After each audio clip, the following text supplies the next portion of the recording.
Hoy vamos a estudiar el Salmo de número 130. Salmo número 130, autor desconocido, no sabemos quién lo escribió, pero un salmo precioso porque retrata de manera explícita y clara el evangelio de la gracia de Dios. Y prestemos atención a las palabras del salmista, a su clamor, a su angustia y a la respuesta que él encuentra fuera de sí mismo, porque en él no hay respuesta, como en nosotros no hay respuesta a nuestra angustia, a nuestro clamor. Es encontrada solamente en el Señor. Entonces, Salmo de número 130, y leamos con fe. Esta es la palabra inspirada de Dios, es alimento para nuestros corazones. Si pueden acompañar ahí. Bueno, ahí ya llegó. Ok.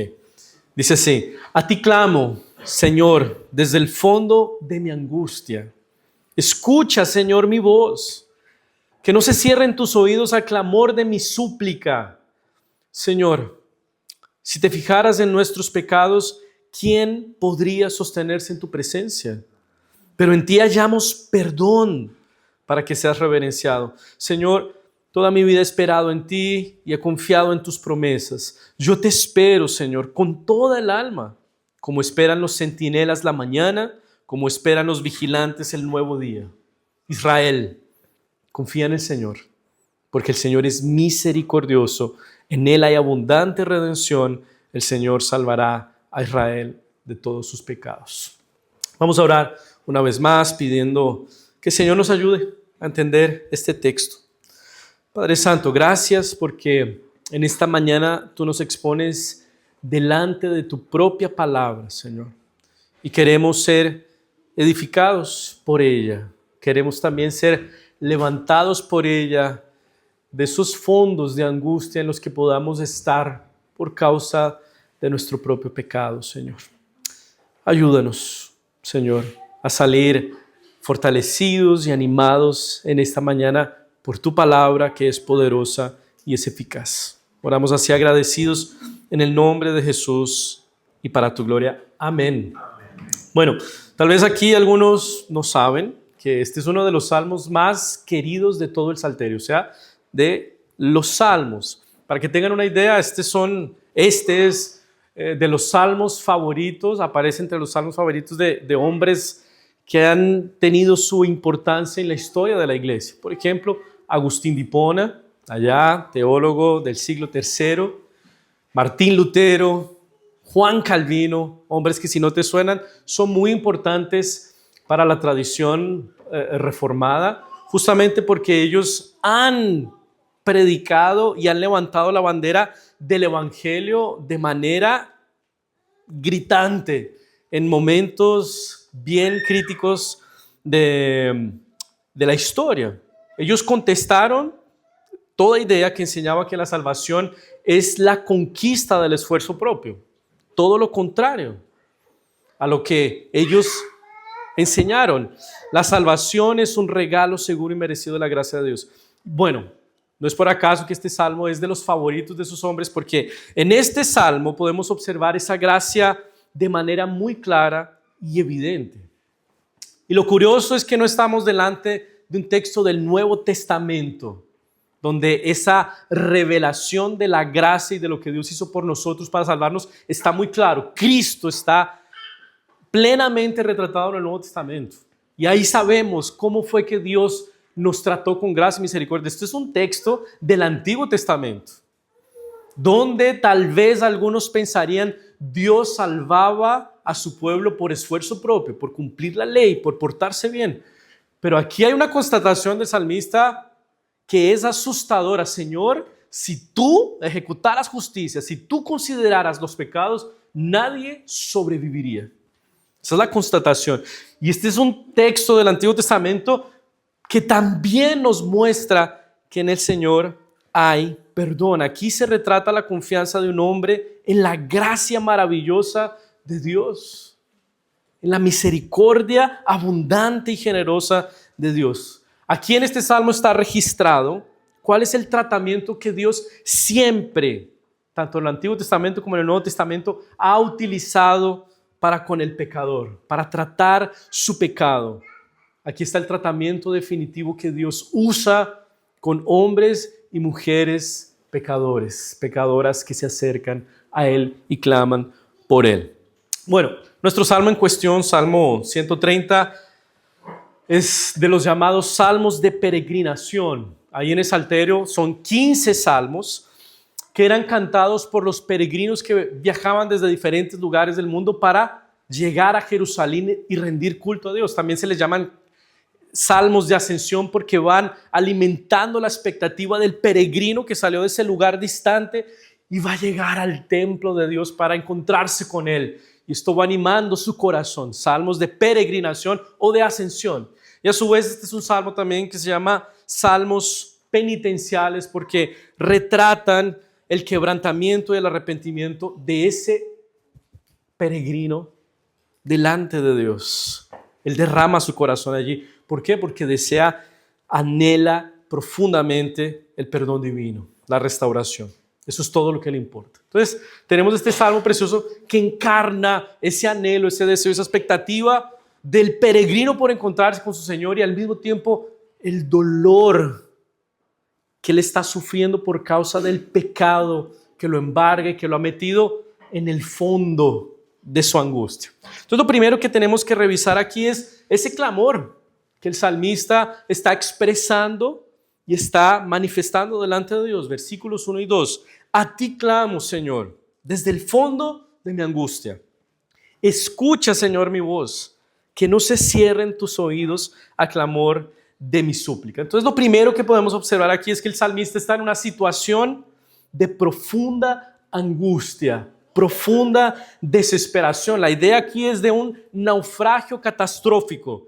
El autor ni siquiera está luchando por su vida en la superficie, como que tiene la nariz para afuera. Él ya está en el fondo profundamente, profunda tristeza, profunda desesperación, profunda angustia, conciencia culpada, sintiéndose alejado de Dios, tal vez sospechando, Dios ya desistió de mí o está a punto de hacerlo.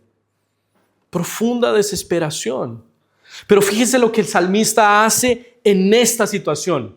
Recuerden, profunda angustia, desesperación. La actitud del salmista es impresionante. Para un hombre que todavía no tiene el retrato completo de cómo Dios manifestó su gracia en Cristo Jesús. Esto es Antiguo Testamento, no ha venido Cristo. Pero él no tiene dudas. No es ambiguo o indeciso sobre a quién debe recurrir. A ti clamo, Señor. Escucha, Señor, mi voz. Que no se cierren tus oídos al clamor de mí. Súplica. Es a Dios a quien el salmista recurre. Ahora, ¿cuál es el motivo de la angustia y desespero del salmista? No es la persecución de sus enemigos. No son calamidades naturales, tal vez como enfermedades, pérdidas.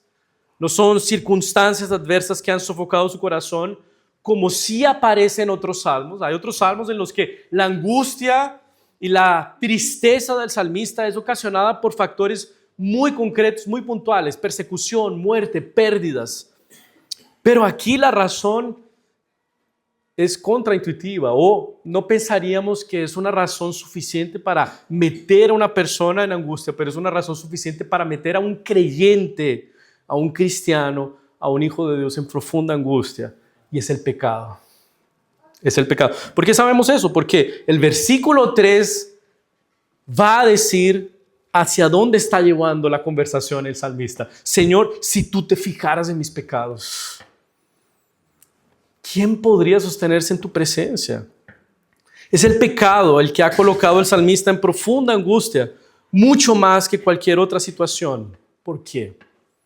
Porque solo el pecado nos puede privar de lo más precioso que como pueblo de Dios tenemos: comunión con Dios. Para el cristiano el pecado es el mayor mal porque nos priva del mayor bien. La pregunta es, ¿te duele tu pecado como le duele el salmista? ¿O el pecado es un día más en la oficina? ¿Te coloca en tristeza o angustia? Al menos te supone un conflicto el pecado. Y este es un indicador incontestable de que haces parte del pueblo de Dios, de que eres su hijo, habitado por su Santo Espíritu. Tu pecado te duele. Al menos, como dije, te supone un conflicto porque afecta tu mayor bien, la comunión con Dios. No puedes estar tranquilo. Te entristece porque con Él has ofendido a tu Señor, a tu Redentor, a tu Padre Celestial. Entonces, para aquel que no ama a Dios, no hay ningún conflicto. Pecar es un día más como cualquier otro. Pero para nosotros que hemos sido alcanzados por pura gracia, el pecado nos frustra, nos entristece, es algo que nos supone un conflicto. Sin embargo, lo importante aquí en el Salmo es que la tristeza no es el punto final de ese clamor y de esa súplica. Hay un lugar a que podemos recurrir. De aquí podemos aprender algo bien importante y es lo que debemos hacer cuando estemos sumidos en el pozo de nuestro pecado, sumidos en la angustia, en la desesperación, en el fondo. Cuando pecamos, ¿cuál es nuestra respuesta natural? Escondernos de Dios. Si no logramos escondernos de Dios u ocultar aquello que hemos hecho, lo vamos a justificar y en el peor de los casos le vamos a echar la culpa a otro. Pero con relación a Dios nos escondemos. Es lo que ha venido haciendo el hombre desde Adán. Adán pecó y ¿qué fue lo primero que hizo? Se escondió, se arrancó de Dios. Y Dios sale a buscarlo. Adán, ¿dónde estás? ¿Por qué te escondes? Tendemos a dejar a un lado a Dios y decimos, tengo que autolimpiarme un poco antes de volver a Él. Tengo que arreglar un poco las cosas antes de dirigirle la palabra una vez más, porque tenemos miedo y vergüenza.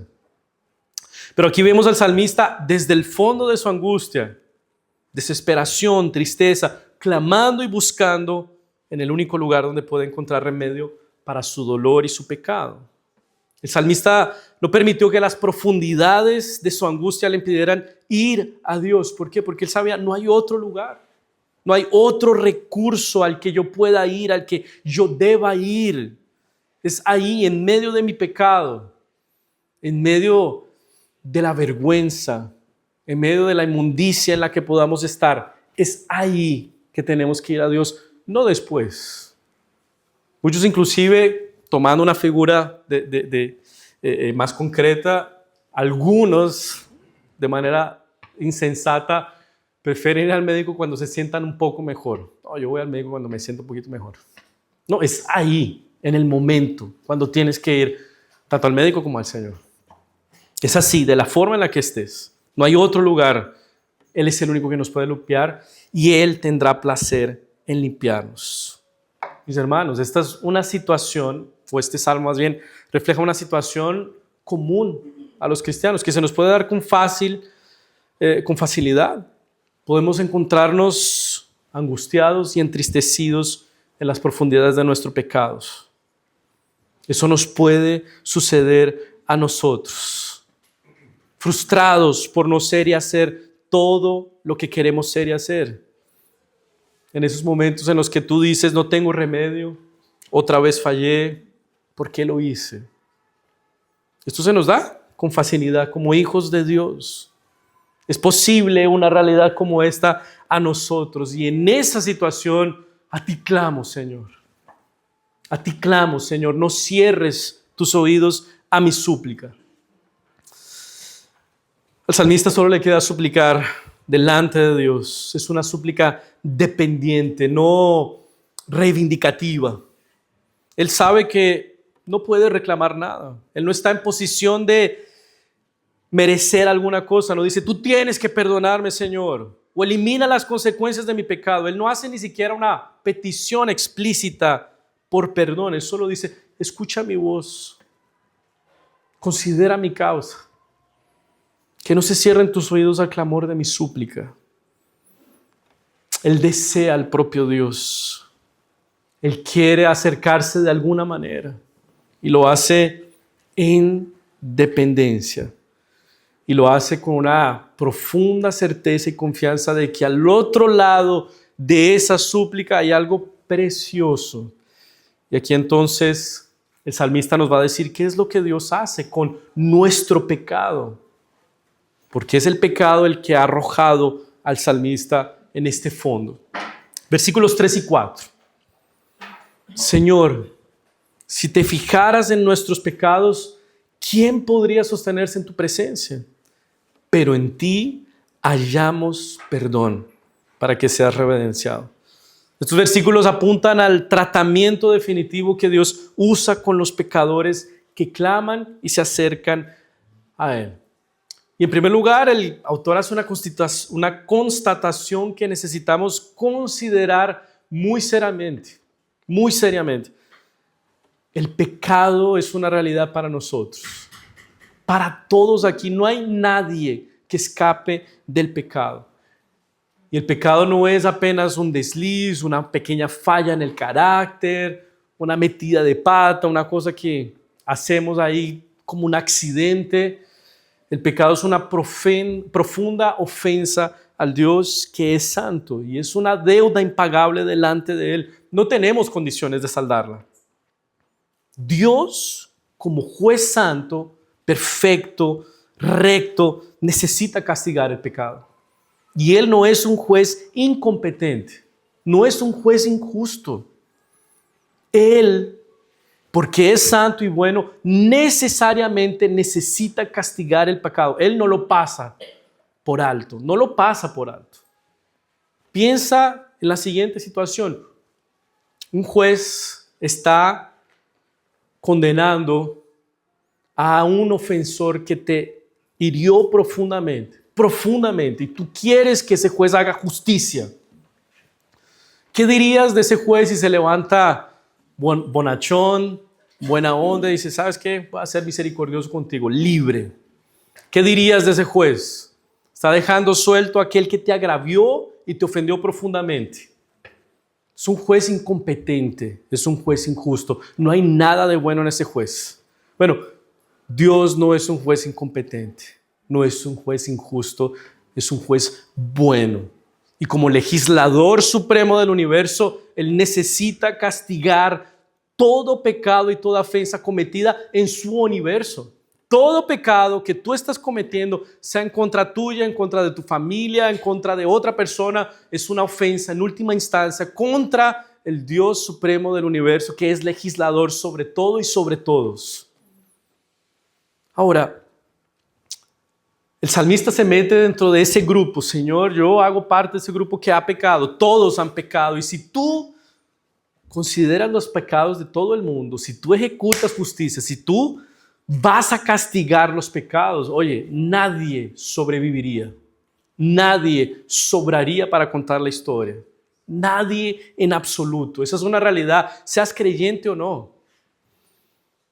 ¿Cómo te presentarás en el tribunal? Ahí cantamos. Cuando me presente a tu augusto tribunal, sé mi escondedero fiel, roca de la eternidad, haciendo mención a Cristo. Preséntate en tu propia justicia a decir, Señor, es que no era lo que querías. Oye, imposible, no tienes cómo presentarte delante de Dios. Aunque hayas hecho más buenas obras malas que buenas, o buenas que malas. Tu justicia está manchada. Y el estándar que Dios exige es perfección. O sea, esa primera sentencia es asustadora. Señor, si te fijaras en nuestros pecados, ¿quién podría mantenerse en pie? No sobraría nadie en la tierra. Pero aquí viene la buena noticia del Evangelio, y esto es lo que nosotros creemos de manera más fundamental y básica como cristianos. Somos pecadores que merecen la justa condenación de Dios, pero Él proveyó algo que era imposible para nosotros, que Él hizo en nuestro lugar. Él proveyó perdón. Aquí no estamos hablando de personas que se sientan en la iglesia porque se han comportado bien y están con saldo positivo con Dios porque han sido bacanes, porque han sido decentes, correctos, de derecha, conservadores. Estamos diciendo, somos personas quebradas, pecadoras, que merecen justa condenación, que han recibido perdón gratuito de parte de Dios, al margen de nuestros méritos. Todo lo que merecíamos era aniquilación, Nadie podría sostenerse en tu presencia. Y aquí entonces, versículo 4, pero en ti hallamos perdón. Esto es precioso.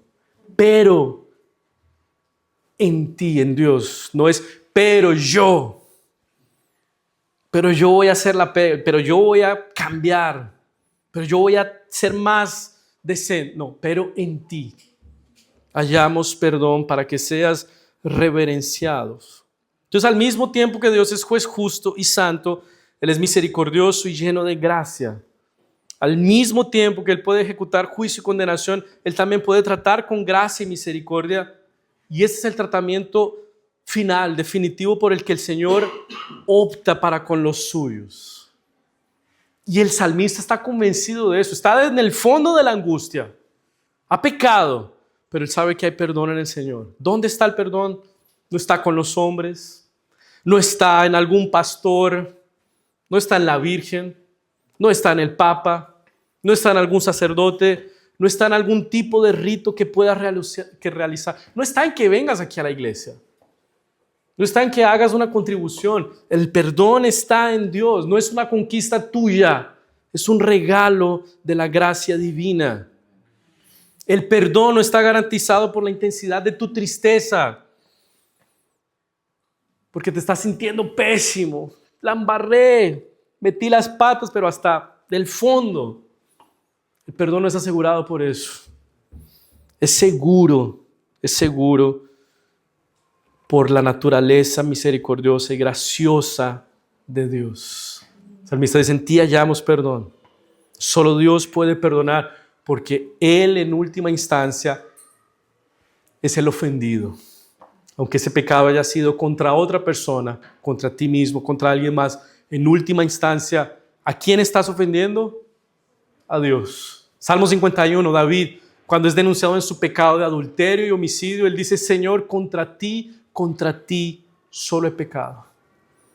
Y esa es la conciencia que tenemos. Claro que nos duele haber ofendido a otra persona, pero nos duele. Ofendí a mi Señor, a mi Creador, a quien me ha hecho bien. Bueno, después de haber elevado ese clamor, de haber declarado el salmista con seguridad y confianza que hay perdón para su pecado, el salmista entra en un estado de espera, de expectativa. Fíjense los versículos 5 y 6.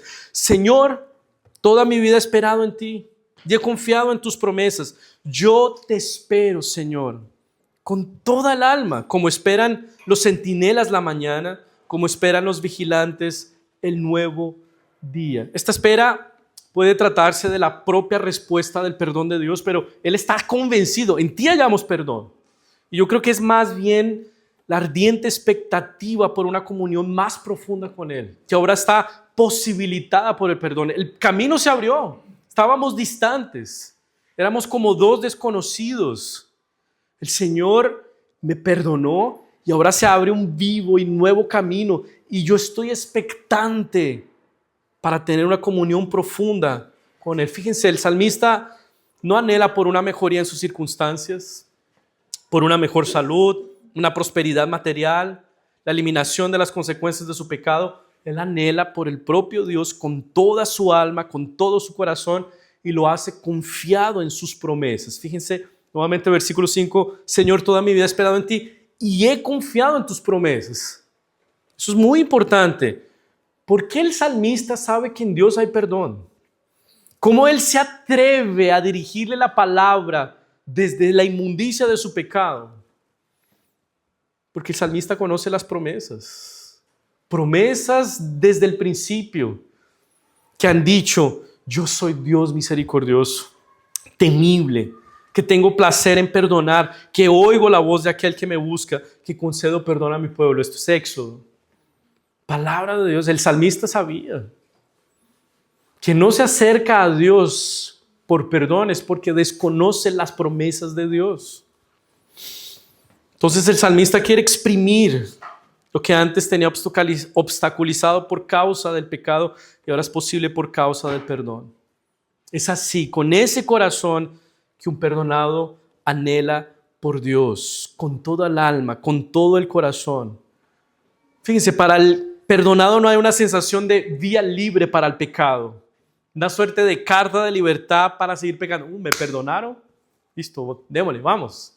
Una vez más, el Señor tiene placer en perdonar, yo placer en pecar. Oye, matrimonio perfecto. No, el perdonado tiene un sentido de reverencia. Es lo que dice, en ti hallamos perdón para que seas reverenciado. El perdón nos lleva a la adoración, el verdadero arrepentimiento, la verdadera aprobación del perdón de Dios nos lleva a considerar su perdón tan precioso que queremos honrar ese perdón con obediencia. No para ganar su perdón, ya fuimos perdonados. Obedecemos y vivimos para Dios porque queremos honrar lo que Él hizo por nosotros. Queremos a Dios, lo amamos, lo reverenciamos, lo anhelamos.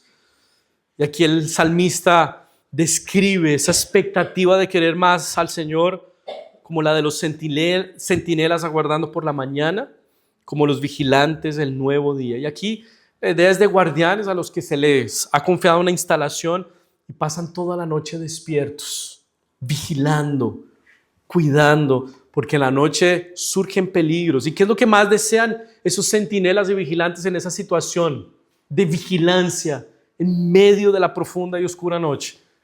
Que el sol salga. Y es así que nosotros anhelamos al Señor. Es esta actitud que la certeza del perdón divino nos puede llevar. Este anhelo por Dios puede ser la consecuencia de suplicar al Señor. O sea, fíjense cómo comenzó el Salmo. Desde el fondo de mi angustia. ¿Y ya estamos en dónde? Señor, te anhelo con todo mi corazón, así como el centinela espera por la mañana. Y ese es el proceso que muchos de nosotros hemos vivido aquí. Llegamos quebrados, desesperados en el fondo de nuestra angustia y estamos viviendo vidas en las que anhelamos por el Señor. Estamos viendo la luz, la esperamos, la hemos visto. Este es el potencial de un clamor por el Señor. Este es el fruto que puede producir una súplica, aunque sea silenciosa y adolorida en lo profundo de tu corazón. Nunca será una buena idea dejar de clamar a Dios e intentar resolver nuestros pecados con algo de autolimpieza, con algo de buenas obras para compensar, juntando algunos días buenos de no meter la pata, para ahí sí presentarnos delante del Señor. Nunca es una buena idea nosotros lidiar con nuestro pecado. Tiene que ser el Señor. Y en ocasiones necesitas salir a la luz, pedir ayuda, confesar pecados. Me está pasando esto. Que busques a un hermano maduro, creyente, al que puedas abrirle tu corazón, hacerte vulnerable y decir, esto es lo que he estado haciendo. Es en esta inmundicia en la que estoy metido. Ayúdame a clamar al Señor. Ayúdame. Es desde la desolación de nuestra alma, desde la frustración de nuestro corazón, que necesitamos clamar a Dios. Tal vez lo que explica tu falta de anhelo por Dios es que tú estás tratando tus pecados con tus métodos, con tus códigos, con tus autocastigos, y no Dios el que está tratando tu pecado con gracia y misericordia. Y la frustración de tratar con nuestros métodos del pecado nos lleva a alejarnos más de Dios. No tenemos anhelo por Él porque pensamos que Dios está fallando. Somos nosotros los que estamos fallando. Ahora, fijémonos en lo que resulta de esta experiencia del salmista, que es angustia, súplica, perdón divino y anhelo por Dios. ¿Qué es lo que él quiere ahora que ha experimentado todo eso? Él desea que otros experimenten lo mismo. El que antes estaba en el fondo de la angustia, ahora está en las alturas, predicando y proclamando y llamando a otros, confíen en el Señor, esperen en Él, Él es misericordioso, ha vivido lo mismo. O sea, el que ha salido del fondo de la angustia no está en las alturas echándole piedras a los que no se han comportado bien. Si te has encontrado con un cristiano, especialmente evangélico, que te ha condenado y no te ha apuntado la gracia, te ha dado el mensaje incompleto. Porque el cristiano es alguien que ha salido del fondo y en las alturas predica, Él es misericordioso, acércate a Él, confía en Él. No exhibe su propia tenacidad, mérito u obra, exhibe la gracia y la misericordia de Dios. Y Él dice, versículos 7 y 8, Israel, confía en el Señor porque el Señor es misericordioso, en Él hay abundante redención, el Señor salvará a Israel de todos sus pecados. Israel, si te acercas a Dios, si confías en Él, no serás tratado como merecen tus pecados. Él trata con misericordia a todo aquel que se acerca a Él, que reconoce su pecado, que entiende que para su miseria, angustia y desesperación no hay otro recurso, solamente Dios. El salmista se vuelve ahora a sus amigos, a los que tiene por ahí cercanos a su alrededor, y dice, vuélvete al Señor. Él trata con misericordia. Ahora, no nos podemos equivocar al pensar que Dios puede perdonar así sin más, que es fácil o gratuito para Él. Él es Dios, Él puede perdonar. Perdonazo para todo el mundo, borrón y cuenta nueva. Listo. Él puede hacerlo, es Dios. ¿Cómo Él no va a perdonar?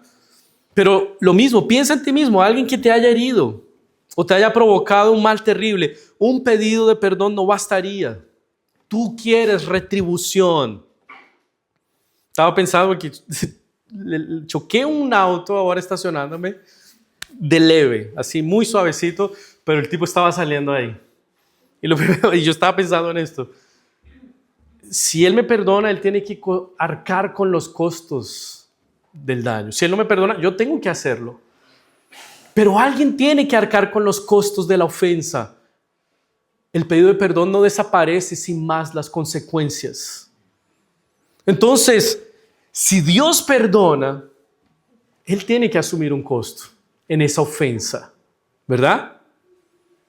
Él no perdona así sin más. Eso no es gratuito y fácil para Él. Y aquí el salmista nos da una señal. Nos da una señal, nos da una clave de cómo Dios va a perdonar. Porque hay una tensión terrible. Ahí en el versículo 3 hay una tensión gigante. Él es justo. Si Él ejecuta su justicia, nadie sobreviviría. Nadie probaría su amor. Pero Él también es lleno de gracia y misericordia. Hay una tensión ahí. ¿Cómo satisfacer ambas cosas? Justicia y gracia para no comprometer ninguna. ¿Cómo se resuelve? Y aquí el salmista nos da la clave. Y él dice, en Él hay abundante redención. Y redención en la Escritura nos transporta rápidamente a un mercado de esclavos, donde un esclavo era rescatado, redimido por el pago de un precio. El salmista está diciendo, Él va a pagar un precio. Él paga un precio por nuestro perdón. ¿Cómo sucedía ese perdón en el Antiguo Testamento? Un animal moría en el lugar del ofensor. Desde el Antiguo Testamento Dios venía anticipando lo que costaría nuestra redención, nuestro perdón. Todos esos sacrificios de animales del Antiguo Testamento que leemos en la Biblia, que hemos escuchado, todo ese sistema de sacrificios allá en Levítico que es tan complicado de leer tantas veces, le estaba enseñando al pueblo, le estaba predicando al pueblo, no es posible acercarse a Dios de cualquier manera. No es posible, porque Dios es santo, el hombre es pecador, Él no puede convivir, no hay comunicación posible. Necesita haber pago, necesita haber derramamiento de sangre. Y solo cuando el animal era muerto como sustituto del ofensor, había perdón, pero no un perdón real, definitivo, eficaz. Siempre había que volver a sacrificar. Siempre había que... Nunca era definitivo y suficiente. En verdad, todos esos sacrificios estaban apuntando ¿a quién? Al verdadero y único sacrificio que Dios, no tú, haría para satisfacer su justicia y su gracia de una vez y para siempre. ¿quién vendría a satisfacer la justicia y la gracia de Dios? ¿Un ángel? ¿Un super ternero o un super buey? ¿El tipo más ilustre que ha pasado por la humanidad? Él mismo vendría. Él mismo. Eso es Cristo Jesús encarnándose, metiendo dentro de piel y hueso y muriendo por tu pecado. Él es el Cordero que quita el pecado del mundo. ¿Recuerdan esa conversación? Juan el Bautista en la fila de los bautismos y Jesús aparece y Juan el Bautista, tú eres el Cordero. He aquí el Cordero de Dios que quita el pecado del mundo. El propio Dios. El propio Dios. Es lo que Cristo Jesús hizo por nosotros. Él asumió la forma humana, se encarnó, vivió por nosotros de manera perfecta y murió de manera sustitutiva la muerte que merecían nuestros pecados. El perdón que hay ahí en el versículo 3, en ti hallamos perdón, no cuesta absolutamente nada para ti. Es gratuito, pero costó absolutamente todo a Dios, su propio Hijo en esa cruz. Es por Él y solo por Él que el camino está abierto a Dios. Es por Él que puedes suplicar a Él y tener la seguridad de que serás recibido, perdonado y restaurado. Solo sangre derramada del Hijo de Dios puede limpiarte, nada más. Para tu perdón hay un solo recurso: Cristo Jesús, el Cordero de Dios que quita el pecado del mundo.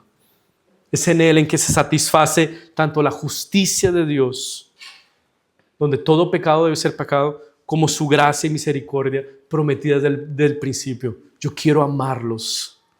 Ahí en Cristo Jesús. Es lo que costó. Es lo que confesamos como cristianos. No que somos bacanes. Es que alguien más en nuestro lugar y por nosotros vivió y murió lo que nosotros merecíamos. Y ahora estamos en paz con Dios. Y esa relación sí se ve accidentada de vez en cuando o frecuentemente en otros casos.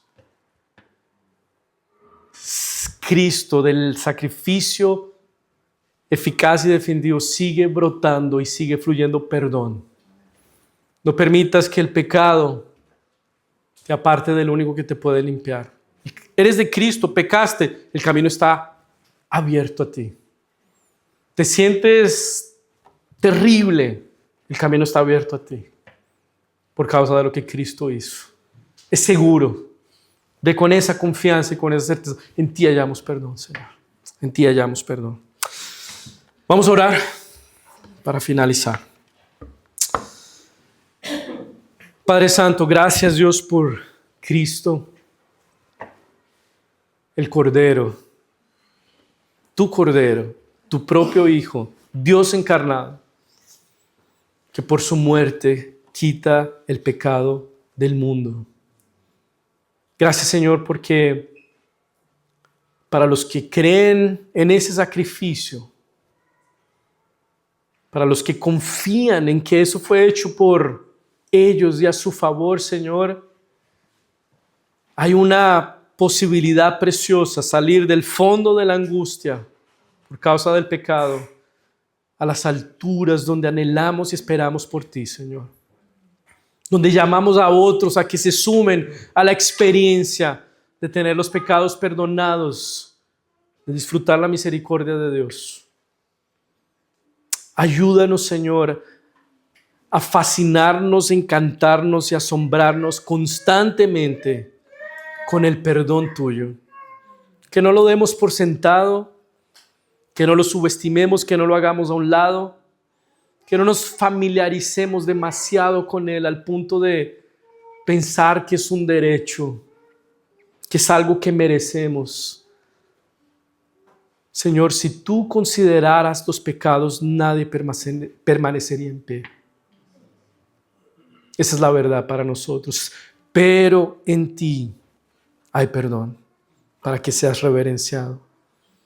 Que el perdón, Señor, que hemos experimentado definitivamente en esa cruz y que vamos experimentando constantemente en nuestra vida, Señor,